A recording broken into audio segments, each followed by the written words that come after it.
teologia, que é a doutrina de Deus. Quem é Deus, os seus atributos. Bom, então, pode passar os slides, por favor, Vitor. Como é o Vitor que vai passar, eu vou ter que olhar uma vez por outra para trás, tá? Vamos lá. Introdução à teologia sistemática. Pode passar? Isso daí. O que é teologia sistemática? A Bíblia, as doutrinas na Bíblia estão ali espalhadas em toda a Bíblia. Qual o primeiro texto bíblico que fala de Cristo? Gênesis 3,15, que fala do filho da mulher que viria, mesmo ferido no calcanhar, pisaria a cabeça da serpente. Qual o último texto que fala de Cristo? Apocalipse 22. Então, cristologia é a doutrina de Cristo. Aonde está a cristologia? Em toda a Bíblia, espalhada. Aonde está soteriologia? Em toda a Bíblia, espalhada. Então, o que a teologia sistemática faz? Ela organiza tudo isso, pega vários textos e apresenta a doutrina em vários livros, em vários capítulos, em vários versículos. É assim que a gente faz em teologia bíblica? Não. A gente está estudando Salmo. A gente vai Salmo 1º, Salmo 2º, Salmo 3º, não é assim? Na teologia sistemática, não. A gente tem um tema, uma doutrina que a gente vai trabalhar. Neste caso, bibliologia, e a gente vai olhar para a Bíblia e vai observar alguns textos que falam a respeito da bibliologia, da teologia, da cristologia, da soteriologia, que é a doutrina da salvação, da eclesiologia, que é a doutrina da igreja. Tá bom, irmãos? Então, as coisas estão assim espalhadas, que nem está lá. O que a teologia sistemática faz? Passa aí, Vitor, por favor. Ela organiza. Tá bom? Está ali, ela está organizando. A teologia sistemática faz isso daí. Com a teologia sistemática fica tudo organizadinho. A gente vai trabalhar por tema, não a partir direto do texto, como a gente está acostumado a fazer aqui. Tá bom? Pode passar, Vitor. Bom, basicamente, o que é teologia? Teologia, teólogos, estudo de Deus. Sistemática, porque é organizado. Então, é tudo que tem a ver com Deus e a sua comunicação de forma organizada. Doutrina por doutrina. Quem é Cristo? Você vai estudar na cristologia. Quem é Deus? Você vai estudar em teontologia. O que é a igreja? Como ela funciona? Em eclesiologia. Como se dá a salvação? Em soteriologia. Tá bom? Então, é isso aí, Teologia, teos, logos, palavras, tudo. Sistemática, um conjunto de ideias que estão ali sendo organizadas. Conjunto de elementos classificados e organizados entre si, segundo um ou mais critérios. Passando, eu vou ler isso aqui. Eu vou disponibilizar depois, Wagner, tá bom? Pode tirar foto, mas eu vou disponibilizar depois, ao final. Não de hoje, mas da outra aula. Mas fique à vontade, se preferir tirar foto. A teologia sistemática... Pode passar, Vitor. A teologia sistemática busca oferecer uma apresentação ordenada do que a Bíblia ensina sobre Deus. Usa os frutos do trabalho da teologia bíblica. O que é a teologia bíblica? Isso que a gente estuda aqui na Escola Bíblica Dominical, no estudo bíblico de quinta-feira de Isaías, que acabamos, no sermão. Aquilo é teologia bíblica. Eu apresento o texto bíblico e daí a gente extrai os princípios. A teologia sistemática não. Usa os frutos do trabalho da teologia bíblica e exegética, de estudo do texto, e une tudo em um sistema concatenado, organizado. É improvável que um exército bem organizado será vencido por um ataque surpresa, e da mesma forma um exército bem organizado tem uma capacidade maior de atacar o inimigo do que um exército mal organizado. Cada unidade terá o apoio e a proteção do exército inteiro, enquanto avança para atacar. Quem falou isso daí? Está escrito lá. Quem falou, Rafael? Vantil, ele está dizendo isso. Pergunto eu a você, isso não está escrito aí. Você veio aqui estudar e foi para uma classe de novos membros. Ali na classe de novos membros, eu pergunto a você, você estuda teologia bíblica ou teologia sistemática? Os 28 artigos da fé sistemática. Ali a gente está estudando teologia sistemática. A gente vai falar sobre salvação, a gente vai pegar vários textos, né? Se você perceber, você já estudou teologia sistemática. Por quê? É a apresentação das crenças, dos dogmas, da teologia. Então, a teologia sistemática é ensinada e ela serve para organizar os primeiros ensinos, os primeiros passos. Quem entra na igreja, a primeira coisa que ela tem contato, sem saber, é com teologia sistemática. Claro, nos cultos você vê teologia bíblica, porque isso ajuda a organizar a tua mente. Quem é Deus, quem é a igreja, como se dá a salvação, qual é o papel do Espírito Santo. Bom, e a bibliologia, especificamente? Estuda o quê? O estudo... Já passou, Vitor? Pode passar. O estudo da revelação de Deus. E pode passar... Pois não, Carol.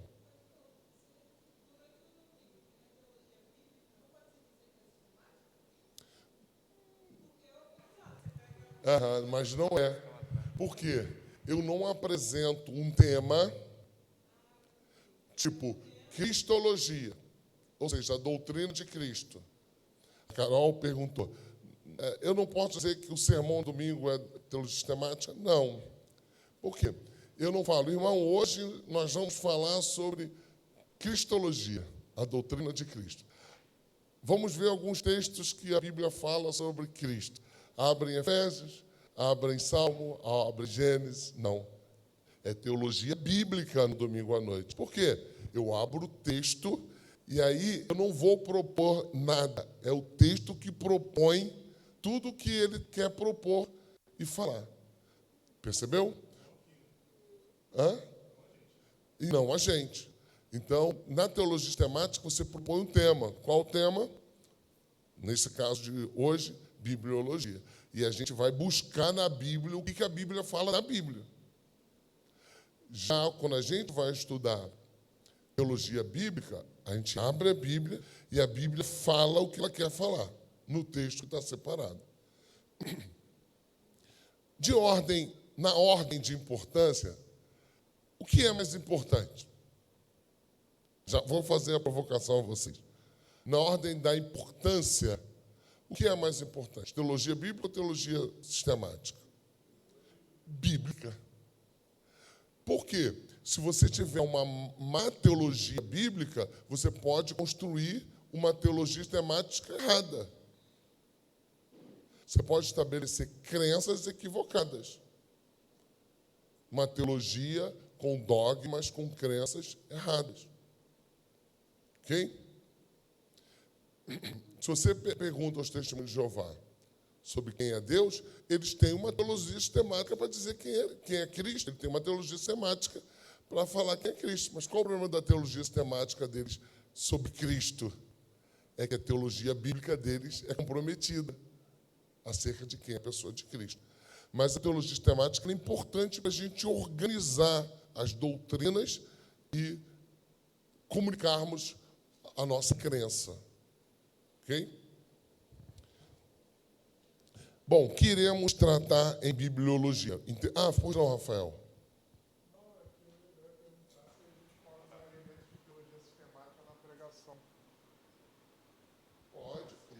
Pode repetir a pergunta? Pode. Se tem como usar elementos da teologia sistemática na pregação para explicar um texto? Você pode usar elementos da teologia sistemática, da histórica. Você pode usar elementos. Você só não pode dizer o que o texto não está dizendo. Você pode usar elementos auxiliares, mas que auxiliem o que o texto está dizendo, não para comprometer, perverter o que o texto bíblico está falando. Entendeu? Porque é o trilho. Ele não pode sair do trilho. O trilho que a teologia, que o texto está propondo. Perceberam? Vocês vão ver, a gente vai abrir vários textos bíblicos. Porque eu tenho um tema, a teologia sistemática é assim, eu tenho um tema, eu vou pegar vários textos para dizer que aquilo é verdadeiro. Na teologia bíblica não é assim. O texto aberto, ele vai dizendo aquilo que a gente precisa aprender. Ficou claro? Entendível? Então, o que iremos tratar em bibliologia? As formas como Deus revela seu caráter e vontade aos homens na história. A gente vai falar sobre revelação geral e revelação especial. A gente vai falar sobre o Antigo e Novo Testamento, lei, visões, teofanias, anjos, profetas. A palavra de Deus, escrituras sagradas, características das escrituras, autoridade, inerrância, clareza, necessidade. Vamos falar um pouco sobre o cânon. Cânon quer dizer, desde quando aquele texto é considerado sagrado. Desde quando a igreja reconhece que aquele texto é texto divinamente inspirado. Então, a gente vai, nesta aula, ou nestas duas aulas, fazer esta abordagem. Tá bom? Podemos seguir? Então, vamos lá. Bibliologia, tudo da revelação de Deus. Pode...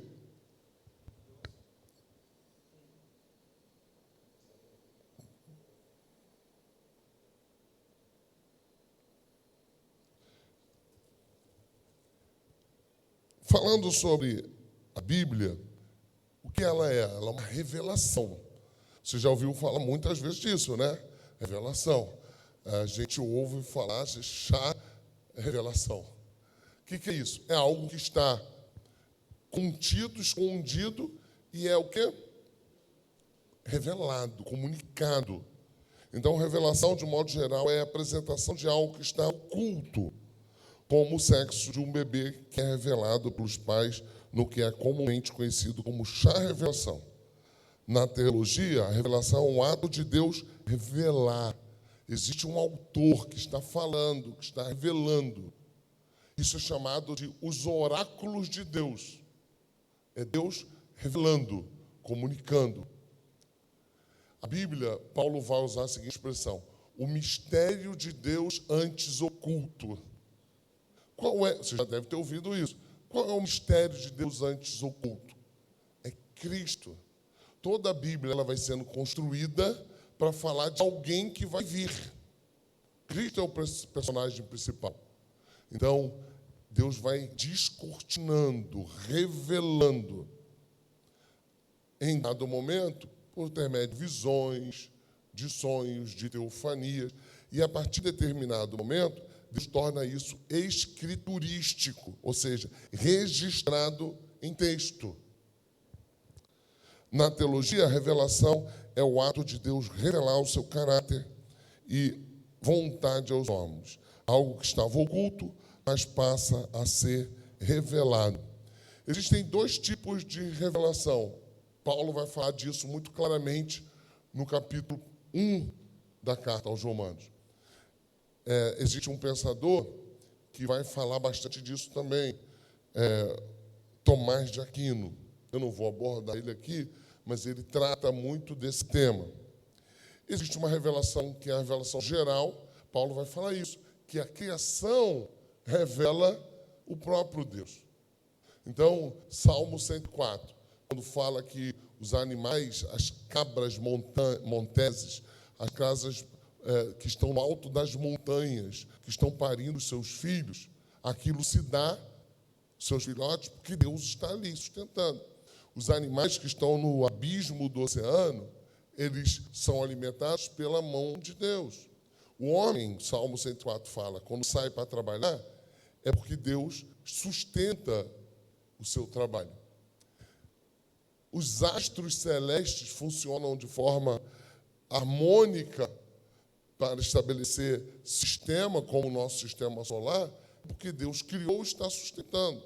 Então, Paulo vai dizer que existe uma revelação geral, porque olha para a natureza e vê-se que Deus está sustentando a sua criação.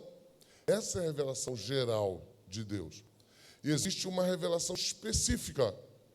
Esta revelação específica é que está mais associada à salvação, que é a revelação do Cristo. Então a gente tem assim a revelação natural de Deus no mundo, sua ação benéfica e sustentadora, mas que não tem a função de perdoar os pecados, purificar a natureza humana ou mesmo salvar os pecadores. Você não pode aproveitar da revelação geral e falar assim: vou pregar o evangelho para você. Olha o sol como ele é lindo. Foi Deus que criou. Isso é revelação geral. Você pode usar isso como um recurso, mas você precisa chegar aonde? Na cruz. Porque essa é a revelação específica de Deus. A revelação especial é a ação divina na salvação dos homens, diferente da revelação comum que alcança crentes e incrédulos. A revelação especial é a que transforma os incrédulos em crentes. Ela age por meios específicos. Então, quando há regeneração daquele que está morto, se dá pela revelação especial. E aonde a revelação especial está? Na Bíblia. Onde a revelação geral está? Quando você olha uma criança, você pode ver a revelação geral, digo, não especial. Geral. Você olha a criança, você vê ali a revelação comum, geral. Você vê que coisa graciosa. Você vê uma criança no ventre, ou você olha e tem a oportunidade de mergulhar e ver todo aquele ambiente marítimo, colorido. Como você não pensar? Aqueles que já tiveram a oportunidade de sair e ver a terra do alto, como eles costumam dizer, azul. Então, tudo isso faz parte da revelação geral, mas a revelação específica é aquela que nos foi dada por intermédio de homens, registrada, preservada por Deus, para que nós estudemos dela, aprendamos e comuniquemos aos homens acerca do seu personagem principal, que é Cristo. Estamos estudando bibliologia, então estamos estudando a revelação especial de Deus. A revelação especial. O que a Bíblia fala? Quais são as suas características? Como ela chegou até nós? A Bíblia do protestante é a mesma Bíblia do católico? E a Bíblia do protestante e do católico é a mesma do judeu? Então, é isso que a bibliologia vai estudar. Exemplos de revelação geral. Aí aqui a gente tem algumas imagens e alguns textos bíblicos. Alguém pode abrir, por favor, com o microfone, e ler um desses textos? Só o primeiro, depois eu vou repassar para vocês. O Salmo 111, versículo 2 e 3. Os salmos, muitas vezes, eles são contemplativos. O salmista está olhando a revelação geral de Deus e está o adorando a Deus. Eu gosto de cultuar na praia. Às vezes, com poucas pessoas, não é fazer luau. Eu gosto de estar 2, 3 pessoas, nada contra o luau, mas e 2, 3 pessoas de ficar na praia orando, contemplando o mar. Eu gosto muito.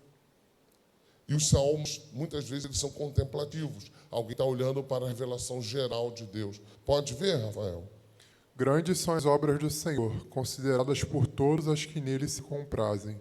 Em suas obras a glória e majestade, e a sua justiça permanece para sempre. Ou seja, a criação de Deus revela, comunica, apresenta a revelação geral, aquilo que é para todos, aquilo que é comunicado de modo geral, é onde a gente pode ver a beleza, a contemplação, mas não tem propósito da salvação.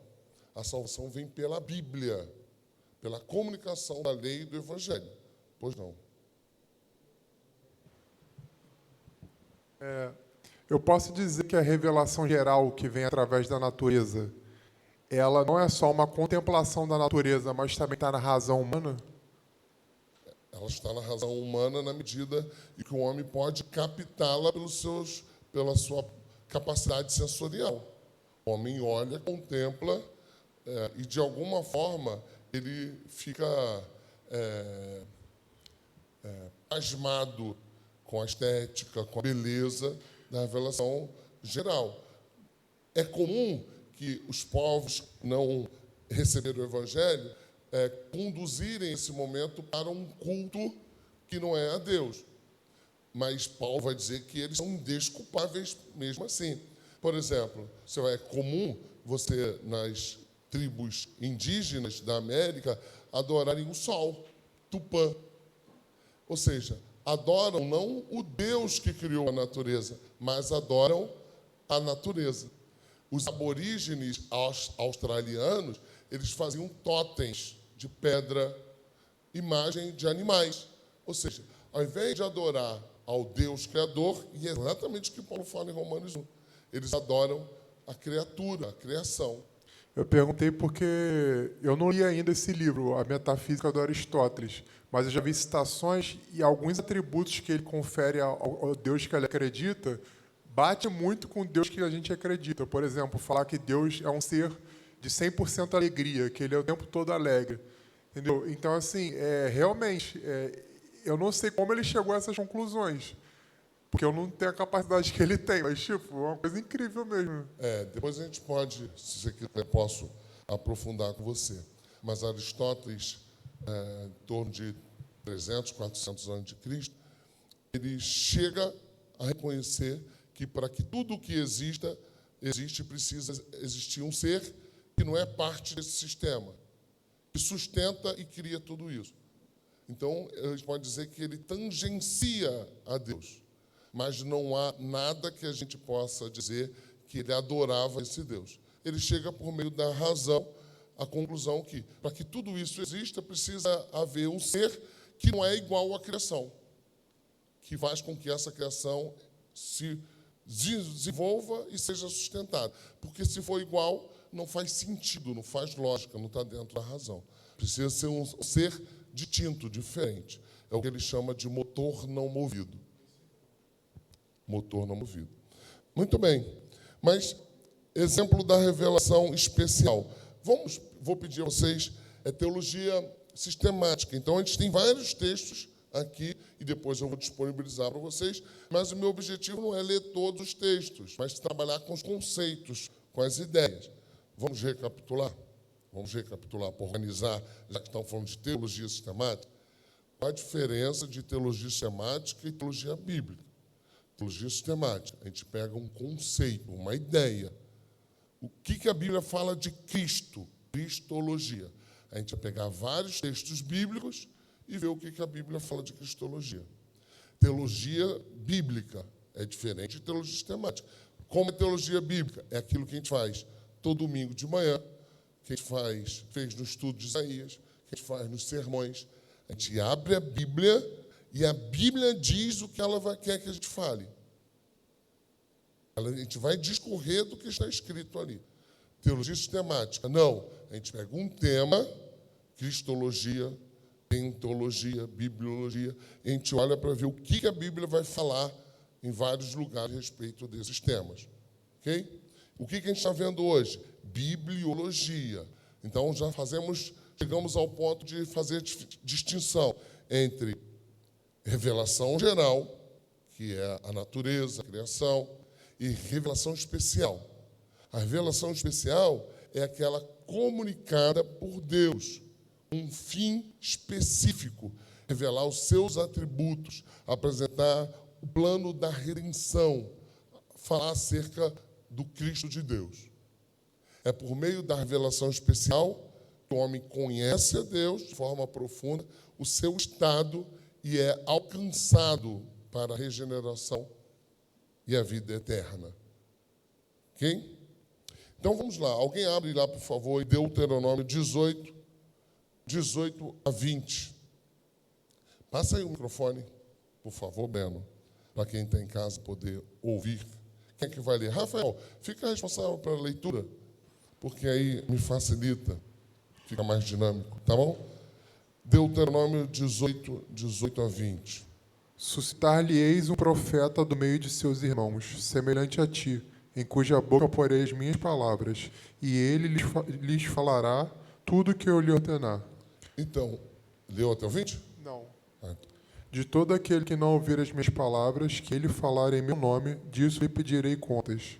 Porém, o profeta que presumir de falar alguma palavra em meu nome, que eu lhe não mandar falar, ou que falar em meu nome, ou em nome de outros deuses, esse profeta será morto. Perceba o que está sendo comunicado aí. Que Deus vai falar algo especial, não tem a ver com a lua, é a voz de Deus por meio destes homens. Isso é revelação especial. Deus tem algo a comunicar à humanidade por meio deste povo. Então Deus vai levantar profetas. Esses profetas vão comunicar aquilo que Deus tem a dizer. O nome disso, revelação especial. Tudo que Deus revelou aos profetas foram registrados na Bíblia? Não. Em determinado momento, Deus estabeleceu o registro escriturístico. Ok? Vamos ver outro texto ainda, 2 Timóteo 3,16. Toda a escritura é inspirada por Deus e útil para o ensino, para a repreensão, para a correção, para a educação na justiça. Toda a escritura. No Antigo Testamento, os profetas.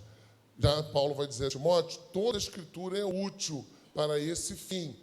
Então, como é que eu faço para falar a respeito do Evangelho? Em dado momento, você tem que falar as verdades de Deus e apresentar a revelação especial. A revelação especial é que salva, é que santifica.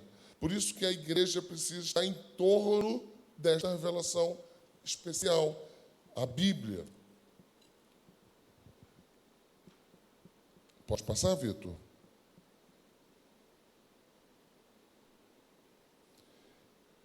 Então, de maneira direta, a bibliologia pode ser considerado como estudo da Bíblia. Afinal, esta é, sem dúvidas, a palavra de Deus revelada aos homens. Então, o que é a bibliologia? O estudo da Bíblia. E a bibliologia ela pode ser sadia ou ela pode ser deturpada, ela pode ser distorcida. Você já tem a imagem aí de como a gente vai falar de ortodoxia e cânon daqui a pouco. Se você estabelece uma teologia ruim, ela fica assim, distorcida. Por isso que a gente não pode abrir mão da ortodoxia, da retidão da comunicação das Escrituras. Por isso que é um privilégio a gente poder ter ensinos expositivos. Por quê? Porque tem textos difíceis, tem textos que a gente quer pular, tem textos que a gente não gostaria de ensinar ou a gente não sabe. E quando você expõe desta forma, você é obrigado a ensinar toda a Bíblia toda. Você não fica escolhendo o texto conforme você domina, ou conforme lhe é mais agradável, ou de acordo com o que pode parecer mais ou menos difícil. Ali a gente vai ver, nessa pirâmide, alguns campos de estudo da teologia, como você vê lá, ó. De cima para baixo, teologia prática, teologia sistemática, teologia histórica, teologia bíblica, a exegese. A base disso tudo é a Bíblia. A base disso tudo é a própria Escritura. Se você retira a Escritura, tudo isso vai ruir. Se você quer saber, por exemplo, o que é teologia prática, no seminário tem uma disciplina que é chamada, em muitos seminários tem, teologia pastoral. Então, você vai tratar de alguns temas dentro da teologia que são específicos para o pastor, como aconselhamento, visitação. Então, isso é chamado de teologia prática. Então, todos esses estudos são baseados nas Escrituras. A Escritura é a base para isso. A palavra de Deus. Passa 2, Vitor, por favor. O que significa a palavra de Deus? A gente vai ver algumas aplicações. Primeiro, quando a gente usa a expressão palavra de Deus, ela pode ser entendida como a pessoa de Cristo. A palavra de Deus, ela encontra a sua personificação na pessoa de Cristo. Então, as Escrituras encontram a sua personificação na pessoa de Cristo. E é a própria Bíblia que fala isso, quando chama Jesus de o Verbo. O Verbo. Quando o livro dos Provérbios diz de uma sabedoria, no início do livro de Provérbios, a gente vai lendo e vai entendendo que essa sabedoria é uma pessoa, é um conhecimento, é o pão da vida, é a fonte de água viva, é a luz, é a vida. Todos esses atributos apontam para a pessoa de Cristo. E João começa o seu evangelho dizendo: no princípio era aquele que era a palavra. Ele estava com Deus e era Deus. Aquele que é a palavra tornou-se carne e viveu entre nós. Vimos a sua glória como do unigênito vindo do Pai, cheio de graça e de verdade. João 1 está dizendo aquilo que em Gênesis 1 vai dizendo. E disse Deus, ou seja, o verbo comunicado dá origem a todas as coisas. Quando em Gênesis está dizendo e disse Deus, é a ação do Cristo. Colossenses 1 vai dizer que todas as coisas foram criadas por meio dele. Perceba como Colossenses 1 aponta para a mesma ideia de João 1, a mesma ideia de Gênesis. Então, a palavra de Deus pode ser entendida na sua personificação, na pessoa de Cristo. Ela pode ser entendida também como a comunicação verbal de Deus, os seus decretos, como está descrito em Gênesis 1:3. Então disse Deus, haja luz e houve luz. Então a palavra de Deus pode ser entendida como o próprio Cristo. A palavra de Deus pode ser entendida como os seus desígnios, os seus decretos. E ele disse e acontece. Gênesis 1:24. E Deus disse que a terra produza seres vivos conforme a sua espécie, animais domésticos, animais que rastejam e animais selvagens segundo a sua espécie. E assim aconteceu. Por que assim aconteceu? Porque Deus disse e o verbo realiza, promove, faz acontecer. Os decretos de Deus não podem ser frustrados. Essa pode ser uma boa resposta porque Deus decidiu salvar o homem. Por que Deus decidiu salvar o homem? Porque os decretos de Deus não podem ser frustrados. Deus criou o homem para o louvor da sua glória, para se relacionar com o homem. Então, qual é a responsabilidade do homem? Pecou. E o que Deus faz? Deus se torna homem e promove um caminho santo para que o homem em Cristo, o Deus encarnado, se relacione com ele como Deus decretou que ia acontecer. Por quê? Porque os decretos de Deus não podem ser frustrados. Se eu disser aqui, se faltar luz e eu disser, haja luz, sabe o que vai acontecer? Nada. Quando as meninas eram pequenas, eu falava para elas que eu era mágico. Eu parava no sinal e eu ficava olhando o sinal do pedestre ficar vermelho.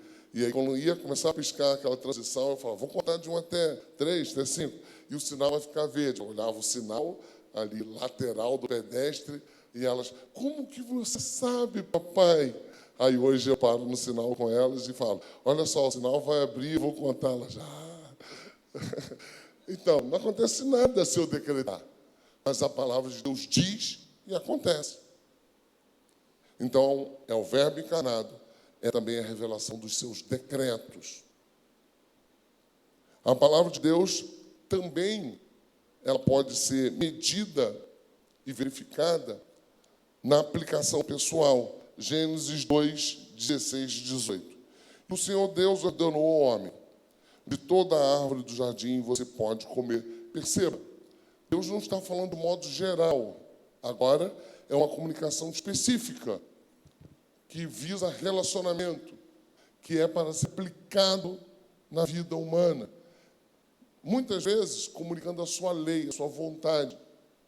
E o Senhor Deus ordenou ao homem: de toda a árvore do jardim você pode comer livremente, mas da árvore do conhecimento do bem e do mal você não deve comer, porque no dia em que dela comer, você certamente morrerá. Deus poderia ter dado um entendimento intrínseco a Adão, para que ele simplesmente já nascesse com isso no DNA e já soubesse. Eu não sei como, mas Deus poderia fazer isso. Porque existe um monte de informação.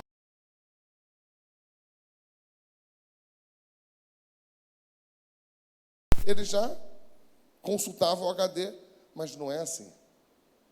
Deus comunica a sua palavra, revela. Então, a comunicação de Deus revela o Filho. A comunicação de Deus revela os seus decretos. A palavra de Deus, a comunicação de Deus, ela tem uma aplicação no relacionamento de Deus com o homem. Então, Deus falou todas as coisas, Êxodo 20, 13. Estas palavras, falou todas estas palavras.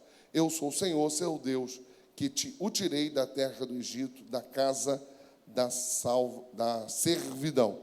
Êxodo 21, 3. Não, a comunicação dos 10 mandamentos é o que está em Êxodo 20, né? Deus comunica a Adão cada um dos mandamentos. Revelação de Deus. Revelação de Deus. E eu vou falar disso mais adiante, né? Em dado momento, eu lembro que eu me perguntei, e é importante que a gente se pergunte, por que em dado momento a revelação de Deus se tornou escriturística? Porque nem sempre o foi. Quando começa a ser? Em Moisés. E como antes ela era?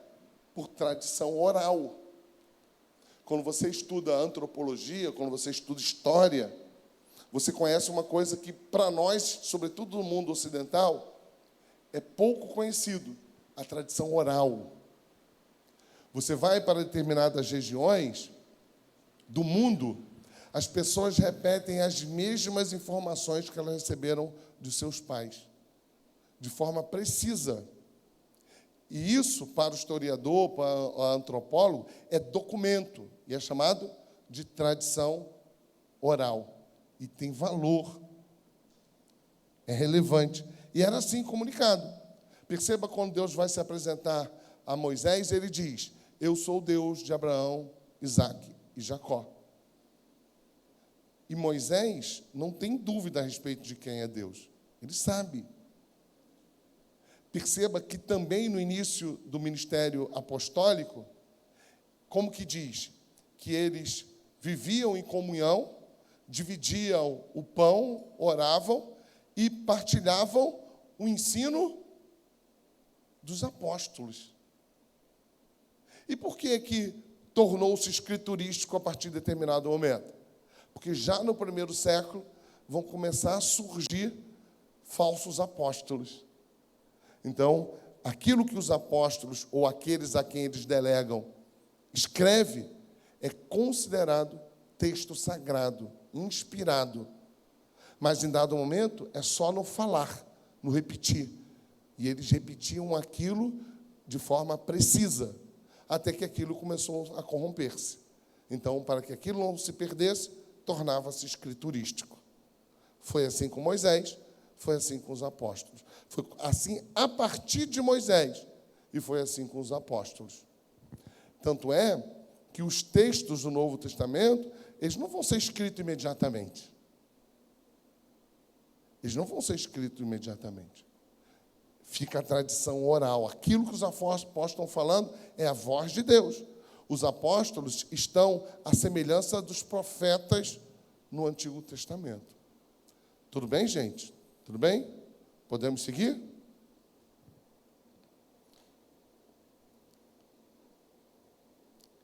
Palavras de Deus por lábios humanos. Então, a partir de determinado momento, fica estabelecido o uso dos profetas. Deus começa a chamar pessoas dá a elas a autoridade, e elas começam a falar e escrever com autoridade divina, reconhecida pela igreja. Reconhecida pela igreja como palavra de Deus. Deuteronômio 18, 18 a 20. É o texto que você leu já, não é, Rafael? É esse texto mesmo, né? Então vamos para Jeremias 1, 9. Depois o Senhor estendeu a mão e tocou na minha boca. Essa narrativa de Jeremias 1, 9 é parecida com a de Isaías 6, quando Deus chama Isaías. Aqui em Jeremias é Deus chamando Jeremias. Depois o Senhor estendeu a mão e tocou na minha boca. E o Senhor me disse: eis que ponho as minhas palavras na sua boca. O chamado de Jeremias é parecido com o de Isaías. Lembra que ele viu a glória do Senhor, ele temeu, e aí Deus toca o anjo toca com uma tenaz na boca de Isaías, então ele passa a estar preparado para falar a mensagem de Deus. Então, a partir de determinados momentos, Deus chama pessoas específicas. E como essas pessoas falavam? De modo geral, assim diz o Senhor. Assim diz o Senhor. Eles nunca se apresentavam como sendo autor daquela profecia, daquela voz, daquela mensagem. Eles eram instrumento, eles eram ferramenta. Somente Jesus Cristo, o único que diz. O único, você não vai encontrar. Em verdade vos digo. Jesus é o único que fala dessa forma. Todos os profetas antes dele falam apontando para a autoria do próprio Deus, revelando-se como instrumentos de Deus. Jesus diz: em verdade vos digo. Ele é o próprio Deus, o próprio Verbo, a própria revelação. Ele fala a respeito de si mesmo. Ele é o maior profeta e é a mensagem de todos os profetas. Deuteronômio 31, de 9 a 13. Moisés escreveu esta lei e a entregou aos sacerdotes, filhos de Levi, que levavam a arca da aliança do Senhor, e a todos os anciãos de Israel. Moisés lhe deu a seguinte ordem: ao final de cada 7 anos, precisamente no ano do perdão das dívidas, na festa dos tabernáculos, quando todo Israel se apresentar diante do Senhor, seu Deus, no lugar que este escolher, vocês devem ler esta lei diante de todo Israel. O que ele está fazendo? Ensinando como deve ser o culto, para que os seus filhos que não souberem, ouçam e aprendam a temer o Senhor, seu Deus, todos os dias que viverem na terra, em que, passando o Jordão, vocês vão entrar e da qual tomarão posse. O povo está para entrar na terra prometida.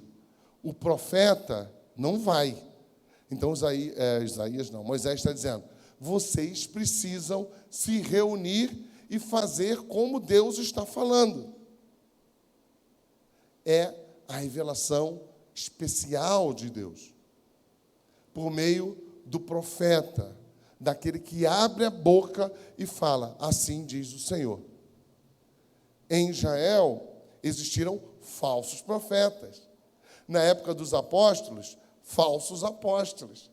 E a falsidade da comunicação dos oráculos de Deus sempre esteve presente.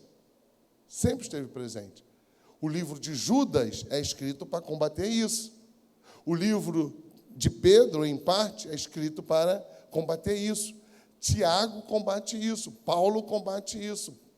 João combate isso. Jesus combate isso. Deus chama pessoas para comunicarem a sua palavra. Hoje, não temos mais profetas como do Antigo Testamento, e nem apóstolo, porque o cânon foi fechado. A Escritura está concluída. A palavra de Deus escrita, e aí chegamos. 1 Coríntios 14, 36 a 38. Deixa eu já fazer uma consideração para vocês. Para aqueles que viviam junto com Jesus, o que era a Bíblia? A Bíblia era o Antigo Testamento. Jesus mesmo diz no caminho de Emaús: vocês não viram que a lei e os profetas falavam a meu respeito? A Bíblia é o Antigo Testamento. Mas na medida em que o ministério apostólico vai se desenvolvendo, eles vão reconhecendo, a igreja reconhece que aquilo é palavra de Deus, é autoridade. A igreja, a nossa igreja, a igreja evangélica, ela é baseada no ensino dos apóstolos. E o ensino dos apóstolos é baseado no ensino dos profetas. Pois não, pode falar.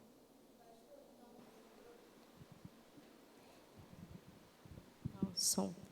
Então, profetizar hoje seria profetizar a própria palavra, né? Profetizar sempre teve a ver com comunicar a vontade de Deus, a lei de Deus, os desígnios de Deus, a promessa de Deus. Deus é o autor. Algumas vezes, eles também eram videntes. E, às vezes, até essa palavra é usada no Antigo Testamento. Literalmente, vidente. Aquele que anuncia coisas futuras. Mas nem sempre a profecia é apontamento do aspecto futuro. Muitas vezes, mais do que o futuro, eles falam do passado. Quando você pega o texto de Moisés, e a partir de Moisés, todo o texto do Antigo Testamento, eles sempre voltam, por exemplo, a falar que este Deus é o Deus que os tirou do cativeiro. Quando ele faz isso, o que ele está fazendo? Usando o pretérito.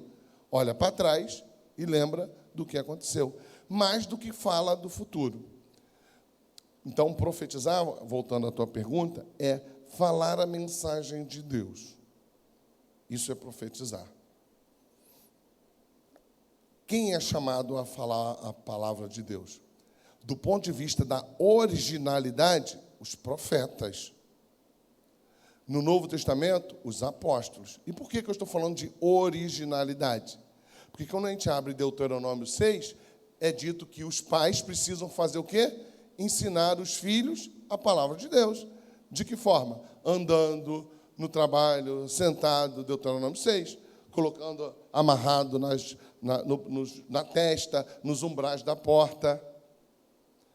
Então, está profetizando. Mas não do ponto de vista original, de comunicar a palavra original, só os profetas. Assim como só os apóstolos. Ok? Essas pessoas foram chamadas. Alguns nós nem reconhecemos como profetas. Mas perceba bem, José é profeta? José não é considerado profeta. Mas quem diz para Jacó e para sua casa o que Deus vai fazer? José. Então, José é profeta. Deus chamou ele, deu uma visão a ele e fala, é isso que vai acontecer. Ele chega e, como todo profeta é hostilizado, ele comunica a profecia de Deus. E o que acontece? Ele é hostilizado. José é profeta. Ok, Melaine? Respondi a sua pergunta? Pode perguntar. Som. Então, hoje em dia, ter sonhos e você achar que está sonhando e que vai acontecer. Então, não é bíblico. Não, o que a gente precisa entender é o seguinte. A revelação de Deus, a revelação especial de Deus, está contida nas Escrituras. A igreja não é chamada a comunicar outra coisa senão a revelação especial de Deus. Em todo momento, em cada oportunidade. A Bíblia precisa ser aberta e ensinada. A igreja é chamada a fazer isso. Existem muitas vozes, mas a voz que precisamos ouvir e comunicar é a que está nas Escrituras. Os católicos, não sei se vocês sabem, eles nos chamam de a religião do livro. É sério isso. E eles estão certos. Por quê? Porque eles não são a religião do livro. Porque A Bíblia é uma das fontes de conhecimento e da revelação de Deus. Existem outras fontes, às vezes, diria muitas vezes, mais importantes do que a Bíblia. As bulas papais, as encíclicas da igreja, são mais importantes, o que nós chamamos de a tradição, mais importante do que a Bíblia. As bulas papais são como atualizações da Bíblia. Então, ela vai tornando superior, porque ela atualiza a Bíblia. Algumas coisas são abandonadas e agora seguidas segundo as bulas papais. Os católicos, eles acreditam desta forma. Mas, voltando ainda à tua pergunta para concluí-la, Melaine. Isso não quer dizer que Deus não possa comunicar algo de forma particular para você. Mas isso não é de ensino da igreja e nem da proclamação aos outros. É para você. É dentro da sua intimidade. Quem sou eu para limitar como Deus pode agir e falar ao seu coração? Da forma que Ele quiser. Mas eu te garanto uma coisa, Deus não vai fazer isso para a supressão da palavra dEle. Não vai, isso seria contraditório. E quando a gente começa a abrir para essas possibilidades, é como uma cunha que entra numa construção, numa barreira de água. Ela vai entrando e daqui a pouco começa a minar a água dali, começa a minar a água e daqui a pouco a barreira de água vai embora e há uma inundação de experiências pessoais a partir dessa cunha que entra. Esse é o problema do pentecostalismo, basicamente. Pois não. Então, Melaine, eu acho que eu entendi o que você quis dizer. Isso é um pensamento do irmão Denilson, tá? Deus ele é soberano e ele pode falar com quem ele quer na hora que ele quiser. E como o pastor falou, no âmbito pessoal. Agora, a partir do momento que você pega um profeta dito, que não existe mais, e ele é levantado da igreja e ele começa a profetizar, ou em sonho, como você comentou, isso não pode virar uma doutrina dentro da igreja, porque senão o que vai acontecer? Aquele profeta ali, ele toma o lugar do sumo sacerdote, ou seja, você dança, que você tem acesso direto agora, lembra, o véu se rasgou, você pode falar direto com Deus. Aí tudo da sua vida você vai levar para aquele camarada que é o profeta, que é o cara que tem sonho, para poder comandar a sua vida. Isso gera um outro poder dentro da igreja, entendeu? Deus pode falar diretamente com você, se Ele quiser, mas isso não pode ser uma doutrina dentro da igreja, porque é uma doutrina antibíblica. Como eu disse, não serve de base de ensino para a igreja. No máximo, de experiência particular, privada, e que só serve para você. Então, não há profetas como do Antigo Testamento, como não há apóstolos. Simplesmente não há. Tudo que está para ser revelado, que era necessário, está nas Escrituras. Aquilo que é de comunicação privada, é particular, não pode servir de base de ensino para a igreja. Então, não tem nenhum valor que nós consideremos isso. Nenhum, porque nós não somos chamados a falarmos a nós mesmos. Se Deus falou ao seu coração, é você e Deus. Nós somos chamados a comunicar os oráculos de Deus. Mas eu tive uma vivência, uma experiência, uma visão. Não importa. Aqui não é lugar para a gente comunicar isso. Entendeu? Por quê? Porque Deus chama os profetas e chama os apóstolos para registrar a sua palavra. Ali está contida, a igreja reconhece isso, a Bíblia fala que A gente vai ver, hoje não vai dar tempo, a gente vai ver, por exemplo, por que os apócrifos não foram reconhecidos? As Escrituras, no Novo Testamento, e também no Antigo, fala de si mesmo. Eles não falam dos livros apócrifos. Qual a citação que Jesus faz de Macabeus? Talvez o mais importante livro apócrifo do Antigo Testamento. Jesus cita quantas vezes Macabeus? Praticamente todo o Antigo Testamento é citado. Por que Jesus não cita os Judite? Por que Deus, Jesus Cristo ou os apóstolos não citam isso? Não citam porque não eram textos inspirados. Mas Jesus cita Salmos, Deuteronômio, reconhece que a lei foi escrita por Moisés, Isaías é citado inúmeras vezes, Miqueias, Abacuque, Salmos, não sei quantas. Por que não cita Judite? E vou dizer para vocês, Macabeus é um livro importantíssimo do ponto de vista histórico, mas não é livro inspirado, não é citado. Ou seja, a Bíblia diz o que é a Bíblia. Pois não, Júlia? Então, tá meio confuso na minha cabeça, agora as coisas vão se alinhando. Mas uma coisa que eu me perdi um pouco, que é em questão desse negócio de profecia, de terceiros falar sobre a sua vida, no caso. Creio que muitos aqui já ouviram em relação a que Deus vai falar comigo, que a irmã fulano de tal vai ter uma visão e vai falar sobre a minha vida através daquela pessoa. No caso, isso não é o ideal, mas realmente acontece. Eu não entendo muito bem em relação a isso. O ideal é a gente buscar a nossa intimidade com Deus e pedir que Ele fale em nossos corações, né? A Bíblia condena adivinhações. A Bíblia condena. E a Bíblia fala, lemos agora em Timóteo, que a Bíblia, a Escritura é útil para exortar, para ensinar, para demonstrar. Então a Bíblia diz, o que nós devemos usar como ensino? A Bíblia.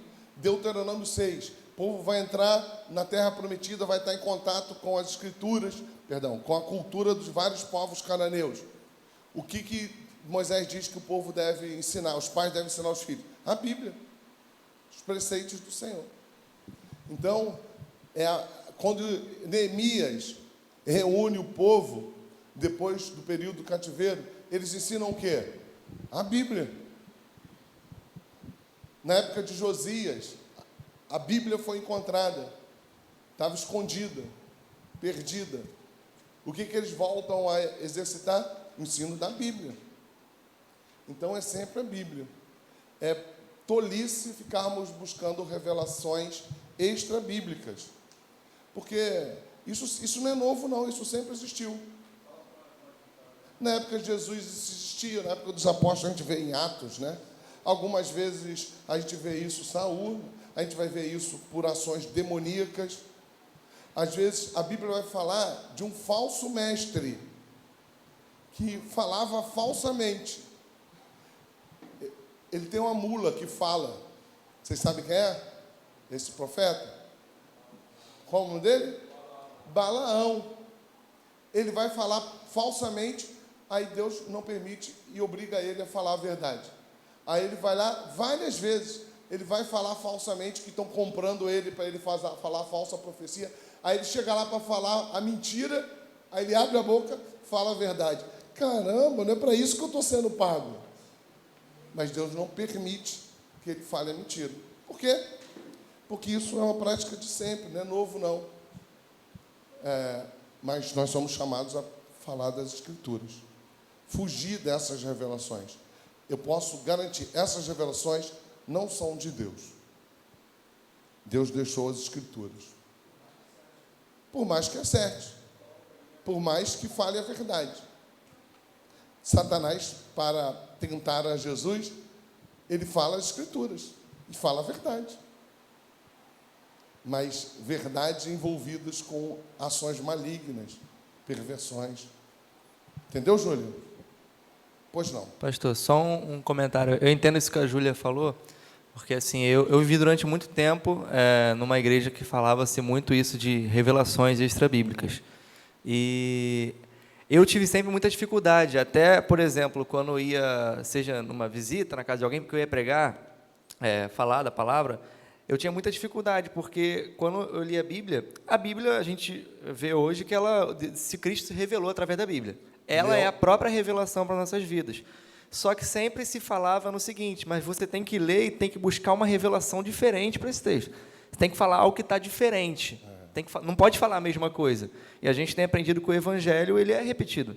é sempre a mesma coisa. É. E eu entendo essa confusão porque realmente eu ficava muito pensando, depois que eu comecei a entender realmente o Evangelho. Se Jesus diz, vocês têm ouvido que a lei e o Evangelho falam a meu respeito, ele está dizendo que toda a Bíblia do Antigo Testamento fala dele, ou seja, repete a mesma mensagem o tempo todo. Os que estiveram aqui no estudo do profeta Isaías, a gente viu isso. A mensagem em cada capítulo ou em cada grupo de capítulos era a mesma mensagem, o tempo todo. Não há novidade. As circunstâncias mudam, os elementos que compõem mudam, mas é sempre a mesma mensagem, que fala a respeito da lei de Deus e da redenção em Cristo Jesus. Pois não, Rafa? Esses livros apócrifos que tem na Bíblia Católica e tal. A gente vai chegar lá. Acho que não vai dar tempo para a gente chegar hoje, mas a gente vai chegar lá. Pode falar, concluir a pergunta. A confiabilidade histórica deles, dos eventos narrados ali. Uma vez eu li Macabeus, se eu não me engano, e eles colocam ali onde está a Arca da Aliança, né? Está numa caverna, numa gruta escondida, eles apagam as pegadas. Como não é um livro revelado por Deus, a confiabilidade é a mesma como se fosse qualquer outro livro? Como qualquer outro livro. Eles não são inspirados por Deus, mas trazem informações importantes. Aquilo que nós chamamos de período interbíblico, os 400 anos, qual o melhor livro para a gente ler e conhecer um pouco daquele momento? Macabeus, que é um livro que está na Bíblia Católica, mas ele não é inspirado. Mas ele é um bom livro de história. Mas qual é a confiabilidade? Como qualquer outro livro, que tem as suas falhas, que pode errar, que tem as suas mitologias, mas é um bom livro histórico. É melhor do que a Odisseia de Homero. É mais provável você encontrar acerto em Macabeus do que a Odisseia de Homero. Entendeu? E as pessoas leem a Odisseia, conhecem a história do povo grego, por meio da Odisseia, lá, a narrativa que todo mundo, de alguma forma, já ouviu lá, de Helena, e, né, aquilo que faz parte da história do povo grego. Macabeus me causa a ideia de um livro mais preciso historicamente do que a Odisseia. Ok? Pastor? Pois não, Daniel.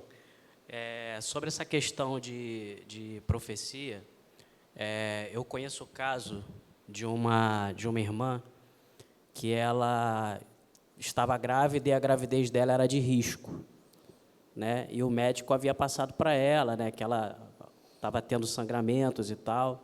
Aí o médico havia passado para ela que a gravidez dela era de risco, que ela deveria permanecer em repouso, todos aqueles cuidados para não ter nenhum tipo de problema. E ela contou depois do nascimento da filha dela, ela contou que o pai, né, o marido dela, não sabia dessa situação, ela havia escondido isso do marido, e todas as noites ela orava, chorando, né? Isso todas as noites, né? Ela orava, chorando, pedindo a Deus para que desse tudo certo na gestação, para que ela não viesse a perder o bebê. Enfim, ela muito angustiada com esse processo. E um dia ela estava no trabalho, aí ela conta que uma amiga do trabalho dela, que também era cristã, chegou para ela e falou: Patrícia, Deus manda te dizer que todas as noites tem visto... Nem o marido dela sabia disso. Ela falou, a amiga dela falou: Deus manda te dizer que todas as noites tem visto o seu lamento, o seu pranto, o seu choro, e manda te dizer para você não se preocupar e que vai ficar tudo bem com a sua menina. Ela nem sabia ainda o sexo do bebê, e aquela amiga dela ainda disse, né, que era uma menina tal. Enfim, com isso ela ficou confortada, foi um conforto para ela, e realmente deu tudo certo na gestação e nasceu uma menina. Ou seja, esse caso não foi um caso em que ela foi a algum lugar de profecia, anunciado numa placa de igreja procurar, e muito menos assim, foi algo que ela esperava. Foi algo assim, também não foi algo assim que distorcia a doutrina bíblica, a palavra de Deus. Nesse caso específico, o senhor não considera que isso aí foi algo de Deus para confortar o coração dessa pessoa? Eu não considero, porque eu não conheço, eu não sei. Quem tem que considerar é ela. Essa é a questão, entendeu, Daniel? Sim. A questão, porque eu sou pastor, eu estou ensinando a igreja. Qual é a relevância disso para mim? Nenhuma. Por quê? Porque eu tenho que ensinar as escrituras. Agora, qual é a relevância disso para ela? Ela que tem que saber. Então isso aí se enquadra nisso que o senhor falou para a Melanie, algo Exatamente. pessoal. Pessoal. Entendi. Eu acreditar ou não acreditar, isso não tem nenhuma relevância. Isso não tem importância. Por quê? Porque isso não é de base de ensino para a igreja. É muito tentador eu falar. Eu não acredito nem desacredito. Isso para mim não significa nada. Por quê? Porque eu não estou vivenciando isso. Isso é de particular experiência. Não serve para a igreja. Não serve de base para a igreja. Qual a relevância disso para a vida da igreja? Nenhuma. Qual a importância disso para a vida dela? Ela é que precisa discernir os espíritos, como diz João, diante de Deus. E, teoricamente, hipoteticamente, isso pode acontecer? Eu acredito que possa acontecer. Mas qual a relevância disso para a igreja, para o ensino da igreja? Nenhum. Nenhum. Isso não está dentro do âmbito da revelação especial. Por quê? Porque a revelação especial revela o Cristo de Deus, em última análise. Isso é algo que tem a ver com a vivência e a soberania de Deus em conduzir a própria criação. Que Ele pode agir segundo a sua vontade santa e benigna. Que Ele pode instruir crentes e descrentes. Que Ele pode segredar a crentes e descrentes. Inclusive. Perceba como isso não está associado à revelação especial. Entendeu, Daniel? Então, tem a ver, sim, com o que ela falou. Não serve para o ensino da igreja. O que deve ser o ensino da igreja? As Escrituras. A gente já está terminando. Eu quero só mostrar para vocês esse final. E, ao final, eu quero mostrar a questão do cânon, que aí entra nessas perguntas que vocês fizeram, só para dar um gostinho para a semana que vem. A palavra de Deus escrita, a Bíblia. 1 Coríntios 14, 36, 38. Por acaso a palavra de Deus se originou no meio de vocês? Ou será que ela veio exclusivamente para vocês? Se alguém considera profeta ou espiritual, reconheça que é mandamento do Senhor o que estou escrevendo para vocês. E se alguém ignorar, será ignorado. O que Paulo está dizendo? Vocês precisam considerar o que eu estou falando, porque é a voz de Deus. Agora, o que a amiga falou para a amiga? Está no patamar disso? Não. Porque o que Paulo está falando é para a igreja. 2 Pedro 3, 1 e 2. Amado, esta é, agora, a segunda carta que escrevo a vocês. Em ambas, procuro com lembranças despertar a mente esclarecida de vocês, para que se lembrem das palavras que anteriormente foram ditas pelos santos profetas, ou seja, o Antigo Testamento, e também se lembrem do mandamento do Senhor e Salvador, que os apóstolos de vocês lhes ensinaram. Ou seja, tem algo que vocês devem ter junto com vocês. O que os profetas falaram e o que o Senhor falou e ordenou aos profetas que falassem. Fora disso são as especificidades que não cabem para o ensino da igreja. A Bíblia toda converge em Cristo. Próximo, por favor.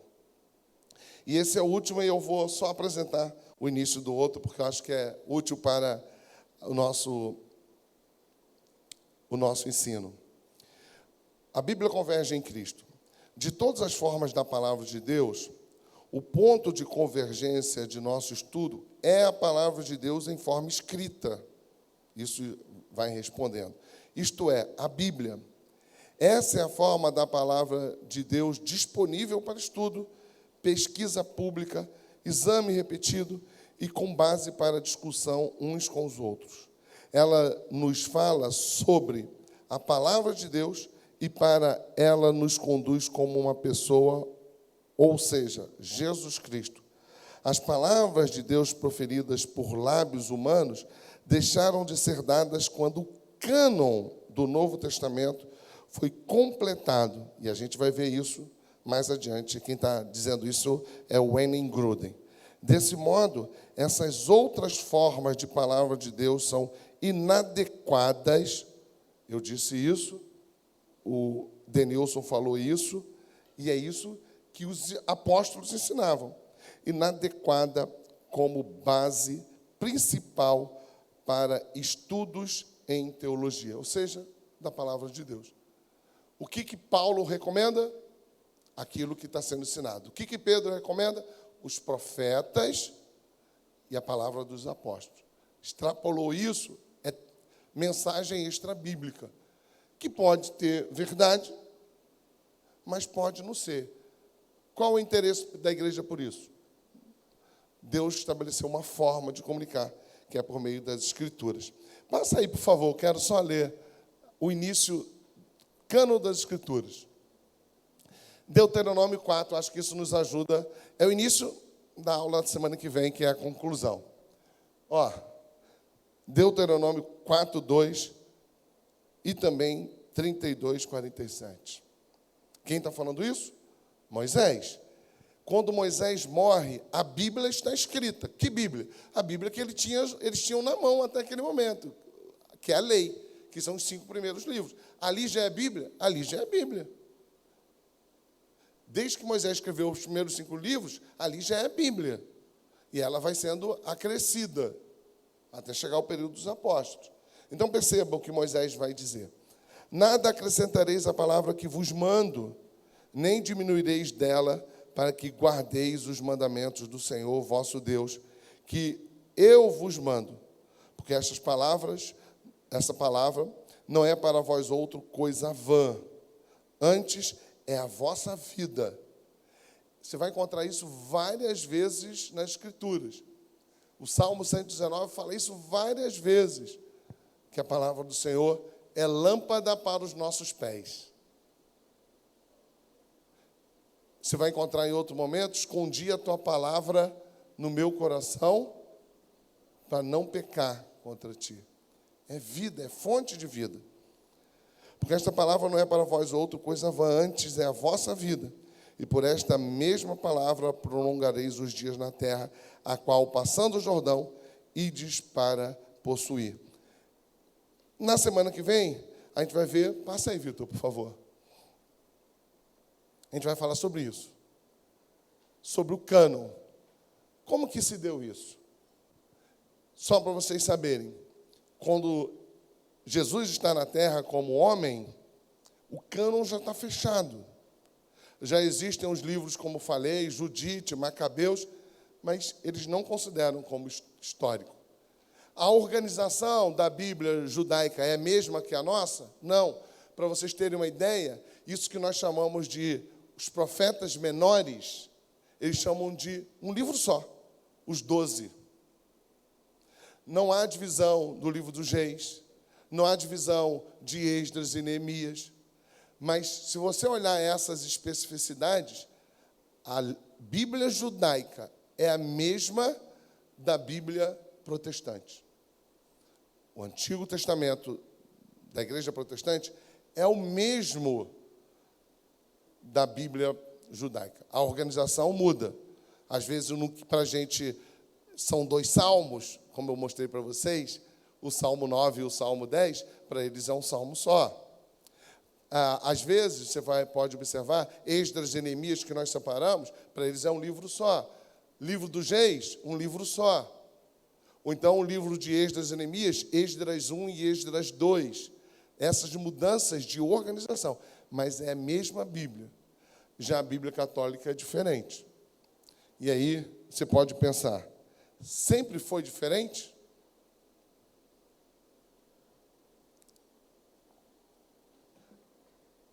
Sempre foi diferente? Hã? Semana que vem eu conto? Incrível, né? A Bíblia católica, com os apócrifos, só vai ser tornada reconhecida pelos católicos depois da Reforma Protestante. Deuterocanônicos. Só a partir do Concílio de Trento É uma resposta à reforma protestante. É para distinguir a Bíblia protestante, que no Antigo Testamento é igual a dos judeus, da Bíblia dos católicos. Os livros apócrifos só vão ser reconhecidos como livros inspirados pelos católicos após a reforma protestante. Mas isso a gente vai ver semana que vem e a gente encerra por hoje, tá bom? Vamos orar. Deus, muito obrigado por esse tempo de estudo. Chamamos de teologia sistemática, de bibliologia, mas é um tempo, uma oportunidade para lembrarmos da importância da Sagrada Escritura. O Senhor mesmo nos diz que se alguém nos apresentar outro evangelho, que seja anátema. Obrigado, Senhor, pelo teu cuidado e no decorrer de todo esse tempo, escrito por homens distintos em diferentes lugares, a tua palavra santa é coesa, tem unidade, é poderosa, é autoridade e revela o Filho bendito em toda ela, Cristo Jesus. Obrigado pelo teu cuidado, pelo teu amor. Obrigado porque por essa revelação especial, a lei e o evangelho têm sido comunicado e homens e mulheres têm sido salvos da perdição eterna. Ajuda-nos, Senhor, a valorizarmos e reconhecermos a importância disso. É o que nós pedimos agradecidos, em nome de Jesus Cristo. Amém.